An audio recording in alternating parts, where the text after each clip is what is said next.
হাজী খাজা শাহবাজ রহমতের সমাধিসৌধটি মসজিদের উত্তর পূর্ব কোণে অবস্থিত। এটি একটি বর্গাকার প্রধান কক্ষ এবং এর দক্ষিণ পাশে একটি বারান্দা নিয়ে গঠিত। সমাধি কক্ষটির চার কোণে চারটি মজবুত অষ্টাভুজাকৃতির বুরুজ রয়েছে।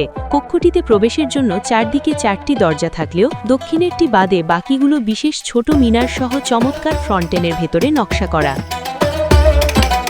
কোণাগুলোর মিনার বা বুরুজগুলো ছাদের কিনারা ছাড়িয়ে বেশ উপরে উঠে গেছে। এগুলোর মাথায় মোগল রীতির ছত্রি ও কলস আকৃতির চূড়া বা ফিনিয়াল বসানো রয়েছে। ইমারতটির বাইরের দেয়ালগুলো নিখুঁত পানেল নকশায় অলঙ্কৃত এবং ছাদের কার্নিশে সারিবদ্ধ মেরলন বা মুকুটের মতো কারুকাজ দেখা যায়। সমাধিকক্ষের ঠিক মাঝখানে রয়েছে মূল কবরটির একটি প্রতিকৃতি বা মেকি কবর। কক্ষটির ওপরে একটি দৃষ্টিনন্দন গম্বুজ রয়েছে, যা একটি অষ্টাভুজাকার ড্রামের ওপর বসানো। গম্বুজটির শীর্ষে রয়েছে বিকশিত পদ্ম ও কলস সদৃশ চূড়া, যা স্থাপনাটিকে রাজকীয় রূপ দিয়েছে।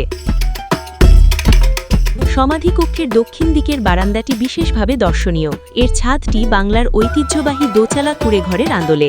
আদিতে এর দক্ষিণ, পূর্ব ও পশ্চিমে 5টি খিলান পথ থাকলেও বর্তমানে দক্ষিণে একটি প্রশস্ত প্রবেশপথ রয়েছে। এই খিলানগুলো বেশ খাঁজকাটা এবং সুন্দর স্তম্ভের ওপর দাঁড়িয়ে।